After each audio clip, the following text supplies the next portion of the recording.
When I was at college, I knew a priest from Ireland, and whenever he was saying goodbye to anyone, instead of actually saying goodbye or take care or see you soon or whatever, he would always say, keep the faith. Keep the faith. Is it an Irish tradition, Sister Mary? Yeah, beautiful phrase, a lovely tradition.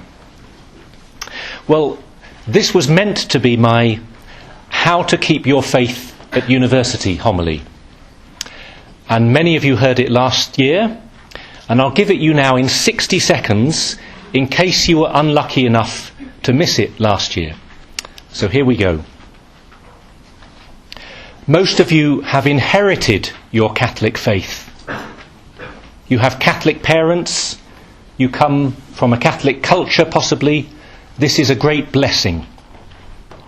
But now at university, you need to make it your own as adults, to come into your inheritance. How? By living your faith with integrity, by holding on to the essentials of your Catholic life. And what are these? Well, a list. Daily prayer, Sunday Mass, regular confession, learning about your faith, making friends in a Catholic community, serving others, evangelization. That's it. People are gasping. They've never heard me give a 60-second homily before. Well, I'm going to go on, unsurprisingly. Because just have that in mind, and now go back to the Gospel reading.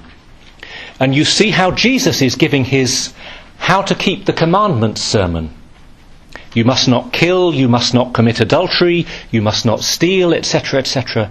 He does it in under 60 seconds, and it's great. But, the rich man senses that Jesus is holding something back. And he says, Master, I've kept these commandments since my youth. As if he's saying, there must be something more. And in response, Jesus looked at him and loved him. Beautiful line. Jesus looked at him and loved him and told him the one thing that he needed to do that would allow him to go deeper and to become a true disciple, which was, go, sell everything you own, give the money to the poor, and you will have treasure in heaven, and then come and follow me. So the real question for you at the beginning of a new academic year is actually different, you see. It's not just how to keep your Catholic faith, that's important, but it's just the beginning. The real question is, do you want to go deeper? Do you want to be a disciple and not just a believer? Because you have been living your faith, like the rich man. Like him, you have a good heart. But there's a danger for all of us, but especially this year, that it could become just an external routine, a habit, a community of faith that you belong to, without the faith actually belonging to you. And Jesus looks at you, and he loves you. He looks into your eyes, into your heart, with such kindness and tenderness and compassion that you hardly dare to meet his gaze. And he wants you to realize that everything else in your life, however important it seems this year, is absolutely worthless if it gets in the way of knowing him and following him.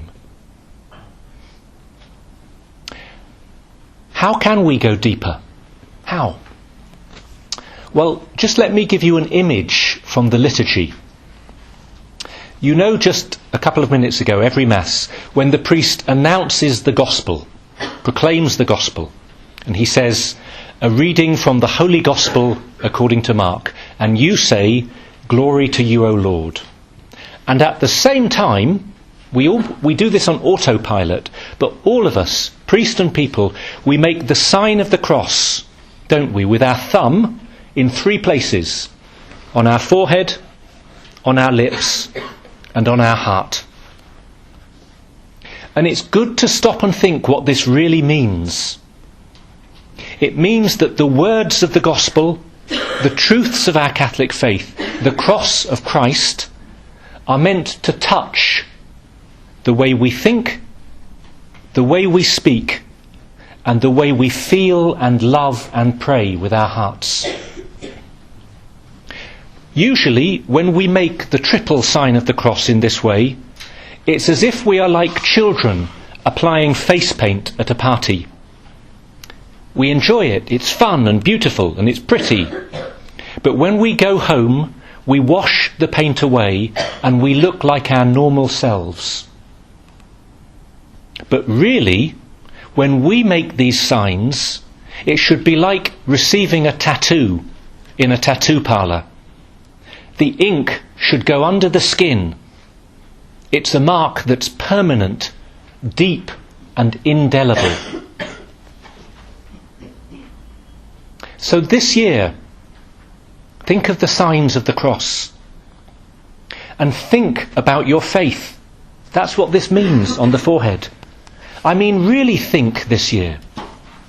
You are bright, intelligent. You go to some of the finest universities in the world. Surely you should bring the same curiosity and intellectual energy to your Catholic faith as you do to your studies. Maybe not quite the same amount of time. Most of you can't spend 40 hours a week on theology. But certainly the same passion and intellectual rigour. Your Christian faith is the most important thing in your life. When did you last read deeply about your faith? When did you last wrestle with a question or a problem and actually do the research or talk to someone to find an answer that satisfied you, heart and mind? Our Catholic faith has a credibility, an intellectual integrity. Don't be afraid of exploring it.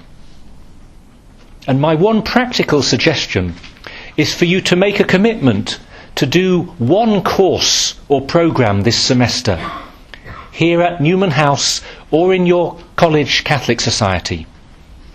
You can't do everything, but why not choose one thing from the programmes that attracts you and use that as a way of deepening your faith this year? And we make the sign of the cross on our lips as well.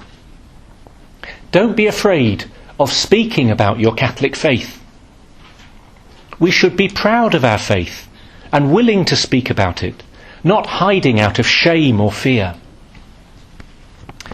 I had one of those moments on Friday night. It's 9:30 in the evening. I've had a long day, I'm tired, and I missed supper, so I'm desperate for my supper stored in the fridge. And when I come out at Euston Square Station at the top of the road, a young student sees my clerical collar and he pounces on me. He asks me if I'm a vicar. That's what you say in England if you think someone's an Anglican priest. Are you a vicar? And I say, well, I'm a Catholic priest. Nice to meet you. And then this young student, I'm not exaggerating, he gives me a long, long speech about how the Holy Trinity is an invention of a 4th century Roman emperor, and how it's impossible that God could have shared our humanity, impossible that he could have shared our weakness in Jesus Christ. This is at Euston Square. Yeah? Now, I do my best to give a loving, Catholic, scriptural reply. Done very well. And then, I'm trying to keep a straight face with him, he moves on to the Blessed Virgin Mary and the Catholic view of marriage. And I'm ashamed to say that after 10 minutes, I told him I was about to collapse of hunger. And I hoped sincerely that we could meet again, and that was enough for one evening. Now, I'm not making this up. This was Friday night, 2 days ago. And obviously it's quite an intense example. But my point is this. We can't avoid these conversations in the university world. People are interested in what you think and in what you believe. Sometimes they can ask up front, even sometimes quite aggressively, and we feel defensive. Sometimes they ask out of genuine curiosity. Tell me, what do you think, what do you believe, why, how come? And sometimes they don't quite know how to ask, but they are really, really searching, and we can sense it. And we owe it to them to give the best answer we can, truthfully, lovingly. That's all. You are not St. Thomas Aquinas. You don't have all the answers, but you can do your best. And that is actually all that is needed. Because it's the witness of your faith that matters. And it's the simple things you say that will touch others, even if you feel inadequate. So here's another practical tip. Pray for your friends and for yourself that you will have opportunities to share your faith with them this year, to speak, to make real this cross that you've drawn on your lips. God will surprise you, and invite them to things. Be brave. Invite them to things that are going on here in Newman House in your cathsoc. If they're not Christians, if they're curious, invite them, for example, to Sycamore, which starts this Thursday, this week, which is a gentle way of allowing people to explore their own faith questions on their own terms.